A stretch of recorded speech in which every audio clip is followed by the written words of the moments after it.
PMLN کی leadership کی بہت شدید غلطی کی. کچھ ایسا نہیں تھا اپنے منشور میں. ہم نے پل بنائے, ہم نے برج بنائے. ہم اس بات کے متحمل نہیں ہیں کہ وہی پرانے چہرے ہمارے اوپر آزمائے جائے جو ناکامیاب ہو چکے ہیں.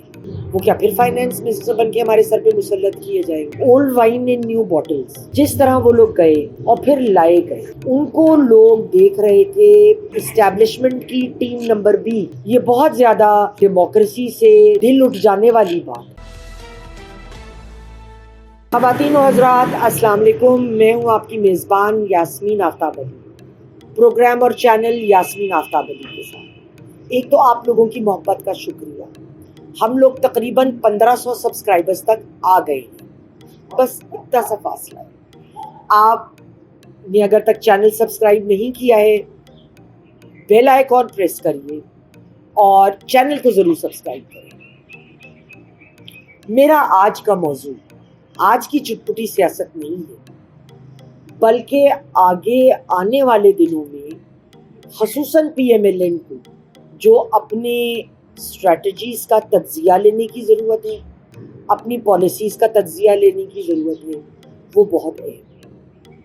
کدھر انہوں نے غلطیاں کی اور آگے اب ان کو کن غلطیوں سے بچنا ہے, اس پہ ہم تھوڑی سی گفتگو کریں.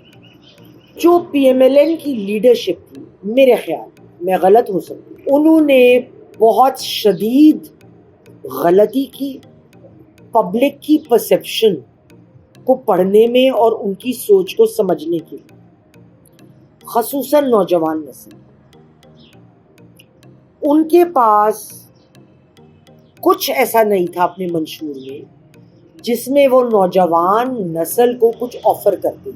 2.5 کروڑ نئے لوگوں نے پہلی دفعہ جو ووٹر بنے, انہوں نے ووٹ ڈالا. آپ نے ان کی طرف فوکس ہی نہیں کیا. یہ باتیں کرتے رہے وہ 1994 کی پالیٹکس. ہم نے پل بنائے, ہم نے برج بنائے, لیکن آج پاکستان میں جو مسائل ہیں, جو گراؤنڈ ریالٹیز ہیں, وہ بدل گئی. اس وقت IMF کا قرض ہمارے سر کے اوپر ہے. ہم کسی قسم کا مزید بوجھ اٹھانے کے متحمل نہیں ہیں, بڑی بڑی کیبنٹ کمیٹیز کے متحمل نہیں ہیں. ہم اس بات کے متحمل نہیں ہیں کہ وہی پرانے چہرے ہمارے اوپر آزمائے جائے جو ناکامیاب ہو چکے ہیں اپنے کام میں. اس کے علاوہ انہوں نے کوئی ایسا پروگرام اپنے منشور میں پیش نہیں کیا کہ یہ جو نوجوان بچے ڈگریاں لے کے نکل رہے ہیں, ان کو نوکریاں کدھر ملیں گی, انکم کس طرح ریز ہوگی, ایکسپورٹ کو کس طرح بڑھایا جائے گا, آپ کس طرح انکم کو جنریٹ کر سکتے ہیں IMF کی پالیسیز کو وائلیٹ کیے بغیر. کیونکہ میری ناقص رائے تھوڑا بہت جو اکنامکس میں جانتی ہوں اور سمجھتی ہوں, PMLN کا شعبہ اکنامک ویژن ہونے کے تناظر میں بہت کمزور ہے.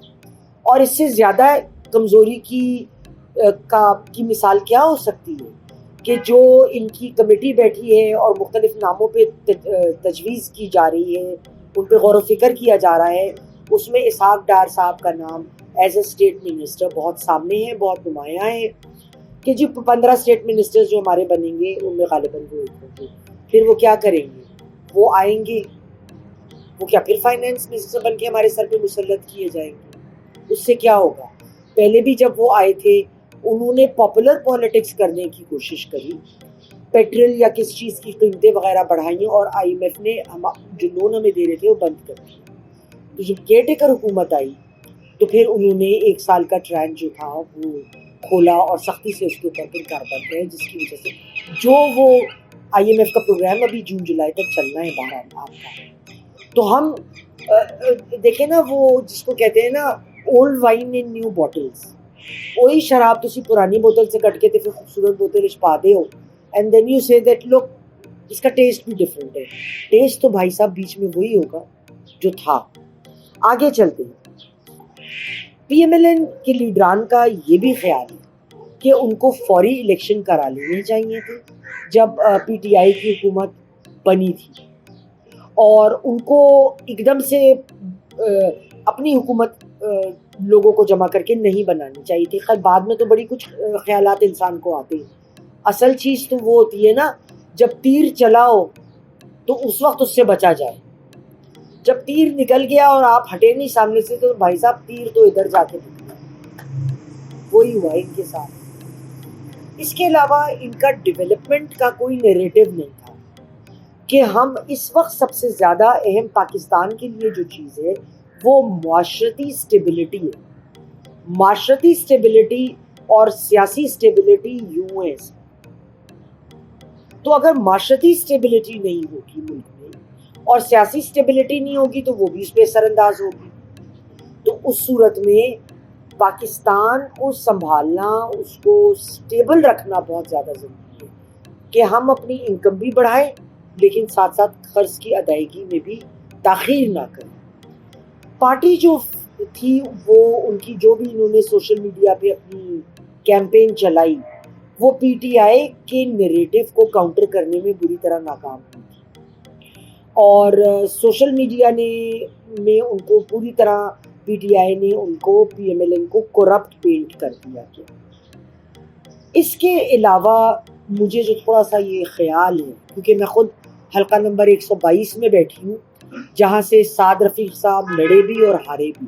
پی ایم ایل این بہت کمپلیسنٹ ہو گئی تھی. پی ایم ایل این کے کینڈیڈیٹس شاید یہ سمجھتے تھے کہ ہم تو فیورڈ جماعت ہیں تو ہمیں تو ایفرٹ کرنے کی ضرورت نہیں ہے. دیکھیے میں ایک استاد رہی, میں ایک بات جانتی ہوں, اگر کوئی اسٹوڈنٹ کی جینوائن مجبوری ہے وہ 1-2 نمبر سے فیل ہو رہا ہے تو بندہ 1-2 نمبر دے سکتا ہے اس کا. اگر وہ انڈا لے کے فیل ہو رہا ہے نا تو اس کو 70 نمبر دے کے پاس نہیں کیا جا سکتا.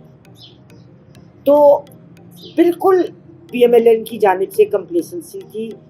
ہمارے علاقے میں پی ایم ایل این کا کوئی کینڈیڈیٹ نہیں آیا. کانفیڈنس کا یہ عالم تھا. ٹھیک ہے.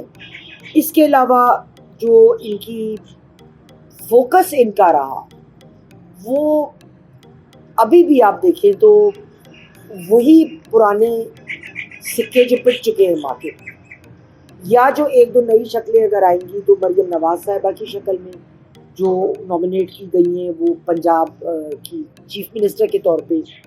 ہاں اگر صنم جاوید صاحبہ کا نام آ گیا اور وہ لڑ سکی تو وہ کنٹیسٹنٹ ہوں گی ان کے اگر ان کا نام پی ٹی آئی نے پٹ اپ کر دیا. لیکن بظاہر اس وقت یہی لگتا ہے کہ مریم نواز صاحبہ آئی تو یہ ان کے لیے بھی ایک بڑا چیلنج ہوگا. ایک بہت بڑی پوزیشن, سب سے بڑا پروونس, ایک بہت بڑا کام, اس میں ان کو اپنی تمام تر صلاحیتوں کے ساتھ جو ان کے منجھے ہوئے لوگ ہیں ان کو ساتھ لے کے چلنا ہوگا. لیکن اس کے ساتھ ساتھ آؤٹ آف باکس سوچ رکھنے والے اور سجیشنز دینے والے لوگ ہمیں بہت چاہیے. ہم اگر وہی پالیسی چلائیں گے جو ہم 10 سالوں میں چلا رہے تھے اور وہ ڈیلیور بھی کیا تھا تو ہم پھر وہی اگر کریں گے وہی لوگ لیں گے پھر ہم کہیں کہ نتیجہ کچھ اور نکل جائے تو یہ تو نہیں ہو سکتا. نتیجہ تو پھر وہی نکلے گا جو پہلے ہم کر رہے تھے. کیمپین میں ان کے دم نہیں تھا. آگے بھی ابھی تک مجھے پی ایم ایل این کی جو بھی منشور تھا تھوڑا بہت جو دیا گیا لوگوں کو بتایا گیا اس میں کوئی کہا کہ جی ہم سب چیز ٹھیک کر دیں گے اکنامکلی. بہت اچھی بات ہے مگر کیسے؟ وہ اقدام کیا ہو جو آپ اٹھائیں یہ بہت ضروری ہے. کہہ دینا اپنی جگہ ہے, پھر کہ وہ ادھر سے ادھر دوڑے لگانا کہ یہ کر لو وہ کر لو یہ دیکھ لو تو شاید کچھ ہو جائے. تو یہ ایک ہٹ اینڈ مس رن کی سچویشن میں تو کام ہوا نہیں کرتی. ایک وجہ اور جس وجہ سے پی ایم ایل این ہاری ہے اور اس کا پاپولیرٹی گراف بہت نیچے گیا ہے, جس طرح وہ لوگ گئے اور پھر لائے گئے, لوگوں میں غم اور غصہ بہت زیادہ تھا. یہ یقین کیجئے جو لوگ پی ٹی آئی کے سپورٹر نہیں بھی تھے ان کو بھی اچھا نہیں لگا. ان کو لوگ دیکھ رہے تھے ایز اسٹیبلشمنٹ کی ٹیم نمبر بی.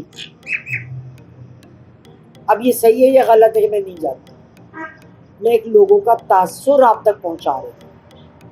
بہت سے ایسے لوگ جو پی ایم ایل این کے سپورٹر بھی نہیں تھے, پی ٹی آئی کے بھی نہیں تھے, PPP کے بھی نہیں تھے, مطلب وہ کہیں بیچ میں ہی تھے. اس وقت دیکھیں گے کتنے لوگ ذاتی طور پہ میں جانتی ہوں جنہوں نے یا تو PPP کو بھی ووٹ ڈالا. میں اپنے حق کی بات کروں, انہوں نے کہا ہمیں پتہ ہے PPI ادھر سے نہیں, PPP نہیں جیتے گی, لیکن ہم نے PMLN کو بھی نہیں دینا, ہم نے PTI کو بھی نہیں دینا, اب PPP کو دے دیتے یا کسی اور XYZ لوگوں کو نہیں ڈالا. یہ بہت ڈسلیوژنمنٹ کی بات ہے, یہ بہت زیادہ ایک ڈیموکریسی سے دل اٹھ جانے والی بات ہے. اسی لیے میں ہمیشہ جو ایک چیز پروموٹ کرتی آئی ہوں, اور مجھے بڑا رنج ہے کہ نہ ECP نے نہ سیاسی جماعتوں نے میری بات کو سنجیدگی سے لی, اور کوئی میں پہلی نہیں تھی جس نے یہ کہا ہو. اس دنیا میں بہت سارے ملکوں میں یہ طریقہ رائج ہے نوٹا کا, none of the Abu option, کہ ہم اوپر جتنے کینڈیڈیٹس ہیں نوٹا کو کلک کر دیں.